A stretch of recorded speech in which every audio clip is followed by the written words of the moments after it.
Good morning, chattards. So, today we are going to study goods and services. That is the very next chapter to introduction to GST. First of all, we'll try to understand the basic objective of this chapter. This very chapter says that it will try to classify supply into either goods or services and charge appropriate rate of GST thereon. सो आपको ये chapter सिखाएगा कि कोई particular supply goods related है या service related है and I would always suggest to read this chapter along with supply chapter okay तो पहले हम लोग ये जानने की कोशिश करते हैं कि गुड्स क्या है definition of goods so section 2 defines actually this is section 2 is the defining section of CGST Act 2017. तो कोई भी डेफिनेशन आप पढ़ोगे तो सेक्शन 2 से ही आता है. Goods include every kind of movable property, that is every kind of movable property without dismantling. अभी विदाउट डिसमेंटलिंग का क्या मतलब है? गुड्स का फॉर्म चेंज किए बिना या फिर गुड्स को अनअसेंबल्ड फॉर्म्ड में नहीं होना चाहिए. तो कंप्लीट गुड्स है वो कैरेक्टरिस्टिक होना चाहिए. That is goods include every kind of movable property. Actionable claim excluding OMRH means owning and maintaining race horses. तो रेस हॉर्सेस को छोड़ के बाकी जितने भी फॉर्म्स ऑफ एक्शनेबल क्लेम्स है like betting, gambling, lottery, casual winnings, these are classified as goods. कोई भी ग्रोइंग क्रॉप्स है, ग्रास, थिंग्स अटैच्ड टू और forming part of land is also goods. इसका एक बहुत अच्छा एग्जाम्पल अपने ऐसे ले सकते हैं. थिंग्स अटैच टू और forming part of land like advertisement boards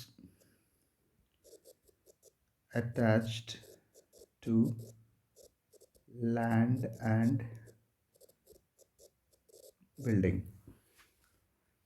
कोई भी स्ट्रक्चर है जो अटैच टू लैंड है that will also be classified under goods. यहाँ पे एक नोट मैंने डाल के रखा है, money and security are not goods. तो मनी एंड सिक्योरिटी पे जीएसटी लागू नहीं होगा. ऑब्वियसली अभी आपका दिमाग में ये सवाल आता है कि जो मनी चेंजिंग सर्विसेज है लाइक फॉरेक्स डेरिवेटिव में डील करता है या फिर फॉरेन करेंसी एक्सचेंज, उसका डिनोमिनेशन चेंज, तो that particular thing will not be classified under goods.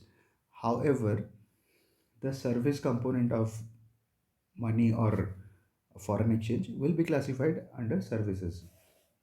तो उसका वैल्यूएशन का अलग से रूल्स आएगा वैल्यूएशन चैप्टर में. फिर हमको ये जानना है कि सर्विसेज क्या होता है. अभी सर्विसेज का डेफिनेशन भी वही सेक्शन 2 में ही है, मनी और सिक्योरिटी रिलेटेड सर्विसेज. अभी जो बोल रहा था, कोई भी फॉर्म चेंज हो, करेंसी चेंज हो, डिनोमिनेशन चेंज हो, तो वो मनी चेंजिंग बिजनेस में आता है. या फिर not to do something, that is non compete fees, हम लोग डीडी में भी पढ़ते हैं. कोई भी चीज़ ना करने का जो सर्विस है, any cancellation non-performance charges in the form of demurrage is also service. या फिर to do something void any agreement. तो ये हो गया है services. The next topic is non taxable. Next topic is non taxable goods. Section 9 two deal करता है ये चीज़. तो 5 पेट्रोलियम प्रोडक्ट्स ये नॉन टैक्सेबल गुड्स में आता है. Petroleum crude, motor spirit, high speed diesel, aviation turbine fuel, natural gas, and alcoholic liquor for human consumption. ये प्रोडक्ट्स में जीएसटी लगता नहीं है, तो इसमें अभी भी ओल्ड टैक्सेस ही लगता है. Now this is a very important definition. What is import of services? Import of services basically recipient जो है, जो सर्विस रिसीव करेगा, he or she will be paying GST on reverse charge basis. और import export के case में हमेशा IGST आएगा, because recipient place of I mean location of the recipient and consumption place, that is place of supply, ये हमेशा ये दोनों के बीच एक कंट्री का बॉर्डर रहेगा, तो IGST आएगा always. Any import of services by government or government department is exempt vide exemption notification, ये चीज़ याद रखना. और फिर कोई भी चैरिटेबल ट्रस्ट होगा registered under section 12 of income tax act, और educational institution, hospitals registered under section 1023C, these are also exempt since the same is used for charitable purposes. Import of service by an individual for personal use, ये चीज़ आप याद रखना. Individual for personal use. Import of service by an individual for personal use, अगर business use होगा तो exempt नहीं होगा, taxable होगा. Reverse charge mechanism for real estate sector. अभी रियल एस्टेट सेक्टर में कॉमन बिजनेस प्रैक्टिस क्या होता है? जो सीमेंट का, सैंड का, ये सब चीज़ का जो सप्लायर्स होते हैं, they tend to be unregistered persons. तो ये ट्रांजैक्शंस का वॉल्यूम इतना ज़्यादा है, government wanted to monitor this transactions strictly and collect tax thereon. तो इन्होंने क्या किया, यहाँ पे एक सेलिंग लिमिट लगा दी ये ट्रांजैक्शंस के ऊपर. उसके वो लिमिट के ऊपर वाला जो भी वो लिमिट क्रॉस करेगा जो अनरजिस्टर्ड पर्सन, तो वो केस में रिवर्स चार्ज मैकेनिज्म अप्लाई करके टैक्स कलेक्ट करेंगे. अभी रिवर्स चार्ज मैकेनिज्म में क्या होगा, जो प्रमोटर है या बिल्डर है वो रजिस्टर्ड पर्सन है, तो वो सप्लायर का भी टैक्स पेमेंट करके चलेगा.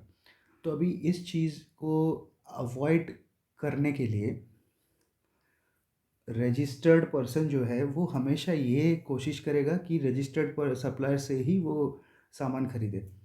तो ये प्रोसेस में जो अनरजिस्टर्ड सप्लायर्स है, they will lose their business and they will definitely go out of their business. तो अभी इसमें जो सप्लायर्स है, बेसिकली वो सीमेंट अगर सप्लाई करेगा तो always RCM, capital good supply करता है तो always RCM, any other inputs और services, that is sand, any other fittings, accessories वगैरह, ये सब जब सप्लाई करेगा, up to 20% of total value of such inputs from unregistered supplier, up to 20% of total value of such inputs. अभी input किसके लिए है? Registered promoter. तो इसके लिए, ये प्रमोटर के लिए इनपुट है, उसका जो टोटल इनपुट है उसका 20% तक का अगर किया तो फॉरवर्ड चार्ज मैकेनिज्म अप्लाई होगा. Any amount in excess of 20% उस पर रिवर्स चार्ज मैकेनिज्म में गवर्नमेंट टैक्स कलेक्ट कर लेगा. समझ में आया ये चीज़ क्या है? फिर उसके बाद एक बहुत ही इम्पॉर्टेंट सेक्शन है, सेक्शन 9(5). इसमें गवर्नमेंट ने 3 सर्विसेज को नोटिफाई किया है. तो इसको शॉर्ट में प्यार से HMT बोलते हैं हम लोग. H का मतलब होटल एकोमोडेशन, M का मतलब मिसलेनियस यूटिलिटी सर्विसेज, T का मतलब transport by cab, transport of passengers by cab rather. ये नोटिफाइड सर्विसेज में क्या आता है, कोई भी सप्लायर जब ऑनलाइन मीडिया में इलेक्ट्रॉनिक कॉमर्स ऑपरेटर के थ्रू कोई भी सप्लाई करता है, like OYO rooms for hotel accommodation, urban clap for miscellaneous utility services, Ola Uber for passenger transport services. तो इसमें जो सर्विस प्रोवाइडर है वो टैक्स पेमेंट नहीं करेगा। यहाँ पे डीम्ड सप्लायर है electronic commerce operator, that is OYO, urban clap, ये सब। And electronic commerce operator must collect tax at source under section 52। तो ये लोग के लिए टीसीएस भी एप्लीकेबल है। अभी यहाँ पे मैंने ये क्लासीफाई किया सप्लाई थ्रू ईसीओ, तो इसका दो पार्ट है। एक वो नोटिफाइड सर्विस में क्या होता है और अदर सर्विसेज में क्या होता है। जब नोटिफाइड सर्विसेज में से कोई सप्लाई करते हैं, like hotel, miscellaneous utility services और transportation of passengers by cab, तो होटल के केस में if real supplier, that is कोई भी ओयो रूम्स में लिस्टेड होटल का जो ओनर है, जो फ्रेंचाइजी जिन्होंने लेके रखा है, तो रियल सप्लायर अगर उनका टर्नओवर समझो 10 लाख, 20 लाख या 40 लाख, जो थ्रेशोल्ड लिमिट है रजिस्ट्रेशन का, वो एक्सीड करता है, then he is liable to take registration, and in that case the electronic commerce operator is not taxable person and the real supplier is the taxable person. Okay, the same thing is applicable with miscellaneous utility services too. यहाँ पे भी real supplier is liable to registration if he is uh, making supplies in excess of 10 lakh, 20 lakh or 40 lakhs. But in case of transportation of passenger services, taxable person is always the electronic commerce operator, whatever be the turnover in that particular year. बाकी अभी दूसरा जो branch है उसमें आ जाओ, other services और goods. कोई भी सप्लायर जब कोई भी सर्विसेज या गुड्स सप्लाई करता है through an electronic commerce operator, except for the aforementioned 3 notified services, that is HMT, बाकी सर्विसेज के लिए taxable person is always the real supplier. And यहाँ पे जो रियल सप्लायर है उसको मैंडेटरी रजिस्ट्रेशन लेना पड़ेगा अंडर सेक्शन 24। ये रजिस्ट्रेशन चैप्टर में है और भी ज़्यादा डिटेल में, बस यहाँ पे इतना ही जान लोगे, ये मैंडेटरी रजिस्ट्रेशन 24 में आता है तो चलेगा। तो ये अपना एक एकदम छोटू सा चैप्टर था, गुड्स एंड सर्विसेज। इसके बाद यही चैप्टर से कनेक्टेड है बेसिक कॉन्सेप्ट्स ऑफ जीएसटी। तो इसको मैंने यहाँ पे जीएसटी यात्रा बोला है। इसमें ना हम लोग बेसिकली ये जानने का कोशिश करेंगे कि सीक्वेंस ऑफ इवेंट्स क्या होते हैं इन जीएसटी। तो ये सीक्वेंस में चीज़ें समझते चलेंगे तो उसको रिकनेक्ट करना एंड में बहुत इजी रहेगा। इन द फर्स्ट स्टेप हम लोग ये डिसाइड करेंगे कि जो ट्रांजैक्शन है दैट डील्स इन गुड्स और सर्विसेज, मतलब GST, to attract GST, is this a goods और अ सर्विस। अगर गुड सर्विस कोई भी है तो in the very next step we will try to determine whether this is a supply और not. अगर सप्लाई नहीं है तो नो जीएसटी, अगर सप्लाई है तो उस पर जीएसटी लगेगा। And third step is to determine place of supply, whether the supply is intrastate और interstate, and accordingly will decide कि उस पर आईजीएसटी लगेगा या फिर सीजीएसटी एसजीएसटी लगेगा। फिर हम लोग ये डिसाइड करेंगे कि जो सप्लाई हमने अभी मतलब जो सप्लाई डिटरमाइन कर रहे हैं उसमें कोई एग्जेम्पशन है कि नहीं है। तो अगर वहाँ पे वो सर्विस के लिए कोई एग्जेम्पशन है तो ये आउट हो गया सीधा, मतलब उस पर कोई जीएसटी का बात हम लोग नहीं करेंगे। In case if there is no exemption, mentioned in the exemption notification, तो वो टैक्सेबल होगा। फिर हम लोग ये देखेंगे कि वो सप्लाई में टैक्सेबल पर्सन कौन है, that means who will pay the tax to the government. ये आरसीएम एफसीएम का एक चैप्टर है, इसमें ये डिसाइड होता है कि अभी जीएसटी पेमेंट तो करना है, बट पेमेंट करेगा कौन, रिसिपिएंट करेगा या सप्लायर करेगा। अगर रिसिपिएंट को करना है तब आरसीएम फॉलो करेंगे, अगर सप्लायर को करना है तब एफसीएम फॉलो करेंगे, forward charge mechanism, that is normal charge mechanism. फिर कंप्यूटेशन ऑफ जीएसटी आता है, ये अंडर सेक्शन 15 है। हम लोग अंडर सेक्शन 15 में ये देखेंगे कि कंप्यूटेशन एंड वैल्यूएशन कैसे करते हैं जीएसटी का। फिर आईटीसी कैलकुलेशन आता है, आईटीसी कैलकुलेशन एंड यूटिलाइजेशन। इसमें बेसिक ऑब्जेक्टिव ये है, आउटपुट टैक्स लायबिलिटी, उसमें से हम लोग आईटीसी को यूज़ करके घटा देंगे, फिर अपने को मिल जाएगा नेट टैक्स लायबिलिटी।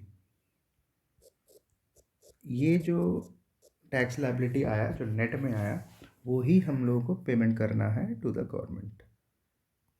ओके, फिर मैनर ऑफ पेमेंट में आते हैं, manner of payment of tax and time of supply. Time of supply, जैसे मैंने फर्स्ट लेक्चर में बोला था कि टाइम ऑफ सप्लाई चैप्टर अपने को ये सिखाएगा कि कोई भी सप्लाई में अगर टैक्स पेमेंट करना है तो वो टैक्स कब पेमेंट करना है, the due date of payment of tax, that is the basic purpose of the chapter time of supply. फिर हम लोग देखेंगे कि कोई एक कुछ एक्सेस जीएसटी पे कर दिया तो उसका रिफ़ंड क्या होता है, रिफ़ंड एप्लीकेशन कैसे करते हैं। फिर प्रोसीजरल पार्ट आता है, return filing, accounts and records. ये return filing, accounts and records, assessment, penalty, appeal, revision, registration etcetera. तो ये हो गया अपना सिलेबस का यात्रा। ऐसे हम लोग पूरा सिलेबस को कवर करके चलेंगे। फिर ये डायग्राम बहुत ही इम्पोर्टेंट है। अब जो एक एग्जांपल लेते हैं, ये सप्लायर है, ये रेसिपिएंट है।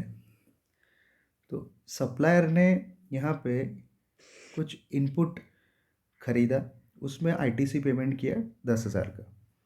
फिर ये सप्लायर आगे सप्लाई करता है रेसिपिएंट को, इनवॉइस वैल्यू है 1,00,000 रुपीज़, गुड्स सप्लाई करता है, उस पर 18% जीएसटी पेमेंट करता है, आईजीएसटी। हम लोग ये एज्यूम कर रहे हैं कि ये इंटरस्टेट ट्रांजैक्शन है, because supplier is located at Maharashtra, recipient is located at Rajasthan. तो 18% जीएसटी पेमेंट करने के बाद टोटल इनवॉइस वैल्यू आता है 1,80,000, 1,18,000। एंड इनवॉइस इशू किया है 10 जनवरी डेट में। जो सप्लायर है इसको फाइल करना रहता है GSTR 1 with in 10th of the very next month. तो ये जो रेसिपिएंट है, रेसिपिएंट उसका उसके बुक्स में आईटीसी बुक करेगा। आईटीसी कितने अमाउंट को बुक करेगा, अरे जितना उसने इनपुट में पे किया है उतना ही आईटीसी बुक कर सकता है। तो अभी इसका जो रेसिपिएंट ने 18,000 का आईटीसी पेमेंट किया और 18% का आईटीसी ये बुक करेगा by filing GSTR 2 within 15 February. GSTR 2 recipient के लिए होता है, ये आईटीसी बुक करेगा। जीएसटीआर 1, दिस इज जो जीएसटीआर 1 है, इसका ऑब्जेक्टिव है टू update e liability register and इसका ऑब्जेक्टिव है जीएसटीआर 2 का update e credit ledger and recipient further supply करेगा एंड आईटीसी को यूटिलाइज कर लेगा। अभी ये जो और यहाँ पे और एक चीज़ है, जो डेट ऑफ पेमेंट मतलब रेसिपिएंट जो सप्लायर को पेमेंट करेगा वो करता है 20 जनवरी। तो टाइम ऑफ सप्लाई में हम लोग देखेंगे कि date of invoice and date of payment whichever is earlier is the time of supply. तो अभी के लिए हम लोग अभी के लिए हम लोग इतना याद रखेंगे कि 10 January is our time of supply. तो टैक्स इसको पेमेंट करना है अगले महीने के 20 तारीख के अंदर, that is to pay tax up to the date of filing monthly GST return by the supplier, that is GST 3 or 3A by 20th of next month. This is the payment due date of payment of GST. और manner of payment में ऐसे output tax आता है 18,000 less ITC 10,000, ई credit laser से adjust हो जाएगा and पे net tax liability आएगा 8,000 जो ई कैश लेजर से पेमेंट होगा। तो ये घटना एक सप्लाई है। अभी इंट्रा इंटर वो हम लोग देख लेंगे प्लेस ऑफ सप्लाई चैप्टर से। और सप्लाई इसलिए बनता है कि ये ABC टेस्ट फुलफिल करता है। ABC मीन्स एक्टिविटी तो है, और B means for the course और फर्दरेंस ऑफ बिजनेस पर्पस के लिए ही किया है। C मीन्स विथ कंसिडरेशन भी है। जो सप्लाई बनता है और ये यहाँ पे इंटरस्टेट सप्लाई बनता है, इस पर IGST लगेगा। एग्जामेशन कुछ है नहीं, वी आर एज्यूमिंग दैट कि no exemption is available in this particular case. ये फॉरवर्ड चार्ज मैकेनिज्म में आता है। सप्लायर पेमेंट करेगा tax. Time of supply 20th day of next month of time of supply, that is tax payment करेगा up to 20th February। यहाँ पे एक चीज़ ध्यान से याद रखो, ई क्रेडिट लेजर होता है, इसमें ITC रिफ्लेक्ट होता है, एलिजिबल ITC।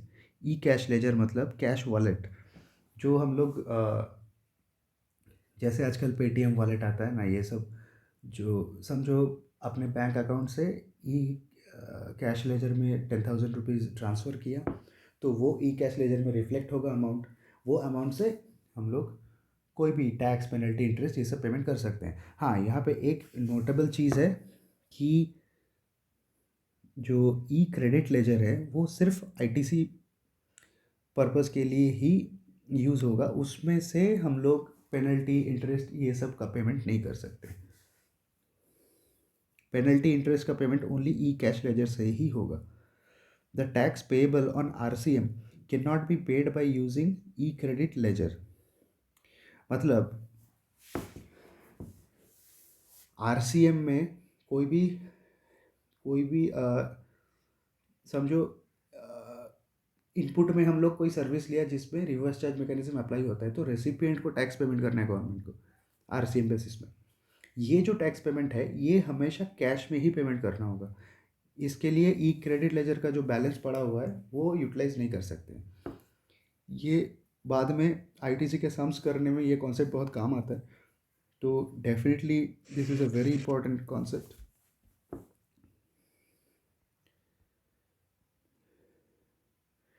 फिर ये जस्ट एक एडेड नॉलेज दे के रखा है, in a comprehensive question tax payable in cash will be asked. तो अपने को ये निकालने बोलेगा सारा कुछ जोड़ने घटाने के बाद कैश में कितना GST पेमेंट करना होगा। To determine the same we need to apply concepts of supply chapter, place of supply chapter, time of supply chapter, exemption chapter, NCM RCM chapter, value of supply chapter, ITC chapter, registration chapter, manner of payment chapter. ये 9 chapter का combined knowledge चाहिए होगा to solve a full fledge sum of GST।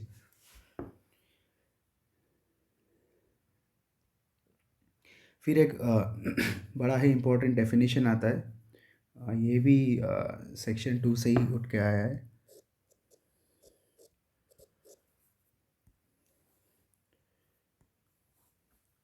Export of service.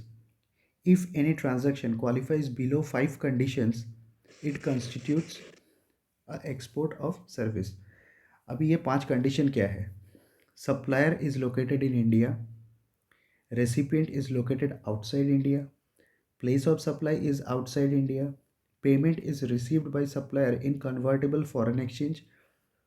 हाँ, INR में भी receive करेगा तो चलेगा अगर RBI परमिटेड करता है तो. Supplier and recipient are not merely deemed distinct persons. अभी ये डीम्ड डिस्टिंक्ट पर्सन्स क्या होता है?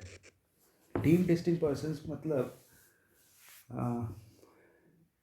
समझो सेम पैन नंबर में कई सारा बिजनेस चल रहा है. मतलब अभी कोई कंपनी का पैन नंबर तो सेम है बट उसका स्टेट वाइज या ब्रांच वाइज अलग अलग जीएसटी रजिस्ट्रेशन हो सकता है. तो ये सारा GST registration belonging to the same PAN number, तो ये सब आपस में डीम्ड डिस्टिंक्ट पर्सन्स बुलाते हैं. अभी डीम्ड डिस्टिंक्ट पर्सन्स बनाने का मतलब या इंटेंशन क्या है? डीम्ड डिस्टिंक्ट पर्सन्स के बीच कोई भी फ्री ऑफ कॉस्ट ट्रांसफ़र भी हुआ गुड्स का, लाइक सैंपल भेजा है या फिर स्टॉक ट्रांसफ़र किया, तो अगर ये एफओसी सप्लाई भी होगा तब भी उसको सप्लाई मान के टैक्सेबल बनाते हैं. तो this is basically a mechanism to widening the tax base of government and to monitor all the transactions. Because deemed distinct persons में ना जो इनवॉइस में डिक्लेयर्ड वैल्यू है that is not reliable at all, because वो आपस में बहुत कम वाला इनवॉइस वैल्यू शो करते हैं. देन नेक्स्ट आता है import of services between associated enterprise. यहाँ पे recipient page tax on RCM basis and time of supply. ये केस में थोड़ा एंटिक टाइप का है. इसमें टाइम ऑफ सप्लाई निकालने के लिए दो चीज़ देखेंगे, रादर इसको कंपेयर करेंगे. डेट ऑफ पेमेंट क्या है and date of credit in the books of recipient. Earlier is time of supply. अभी इसका मतलब क्या है? जब इंपोर्ट ऑफ सर्विसेज दो एसोसिएटेड एंटरप्राइज उसमें से रेसिपिएंट सर्विस इंपोर्ट कर रहा है तो टाइम ऑफ सप्लाई डिटरमाइन करने के लिए date of payment by recipient और date of credit in the books of recipient, ये दो में से जो अर्लियर है उसको टाइम ऑफ सप्लाई बनाएंगे एंड टाइम ऑफ सप्लाई जो महीने में आया निकल के उसके नेक्स्ट मंथ का 20th जो डेट आएगा that will be the due date of payment of tax. अभी इंपोर्ट ऑफ गुड्स क्या होता है? IGST paid by importer on cum duty value as input tax. तो इसमें इंपोर्टर को ITC का बेनिफिट भी मिलेगा. अभी ये चीज़ को उतना ध्यान मत दो because this is basically a part of customs law. तो कस्टम्स में डिटेल में पढ़ेंगे इसको. Export of goods. एक्सपोर्ट के केस में ऑलवेज इंटरस्टेट मानेंगे बिकॉज वो बीच में बॉर्डर आता है एंड IGST लेवी होगा एक्सपोर्ट में. एक्सपोर्ट दो तरीके से कर सकते हैं. एक तो एक्सपोर्ट अंडर एग्जीक्यूटिंग बॉन्ड और लेटर ऑफ अंडरटेकिंग. ये केस में no IGST paid at the time of export. Export के टाइम पे कोई IGST पेमेंट मत करो, ये एक तरीका हुआ. ये केस में जब रिफ़ंड एप्लीकेशन करेंगे उसमें GST का रिफ़ंड नहीं मिलेगा, उसमें रिफ़ंड मिलेगा अनयूटिलाइज्ड ITC का. एंड दूसरा एक्सपोर्ट का तरीका है IGST paid at the time of export and later on claim refund of IGST paid. इसमें रिफंड मिलेगा IGST पेड का. तो ये दो चीज़ समझना बहुत ज़रूरी है कि refund of ITC is all together a different thing from refund of IGST paid. फिर आता है डीम्ड डिस्टिंक्ट पर्सन्स का डेफिनेशन, वो मैंने ऑलरेडी एक्सप्लेन कर दिया है. Different GST registrations under the same PAN are considered as deemed distinct persons. That is, GST is levied by creating a deeming fiction. GST is levied by creating a deeming fiction. ये था basically goods and services का पूरा chapter and कुछ basic बातें GST की। तो quickly एक बार recap करते हैं पूरा चैप्टर को। Objective of this chapter is to classify a supply into either goods or services and charge appropriate tax rates. फिर आया अपना definition of goods, section 2. Goods include all movable property without dismantling. Actionable claim, that is betting, gambling, lottery, casual winnings, etc. are goods. Growing crops, grass, things attached to or forming part of land is also goods. Money or security are not goods.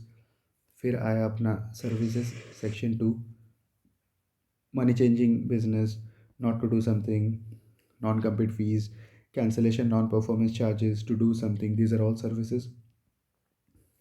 फिर non taxable goods में वाइट section 9 subsection 2, 5 petroleum products, alcoholic liquor for human consumption, ये सब में अभी भी old taxes लगता है।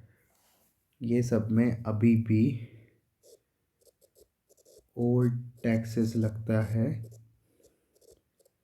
And not GST. इतना भी याद रखोगे तो चलेगा। फिर आया इंपोर्ट ऑफ गुड्स। ये चीज़ खास करके याद रखना, import of service by an individual for personal use is exempt. Import of services by an individual for personal use is exempt from GST.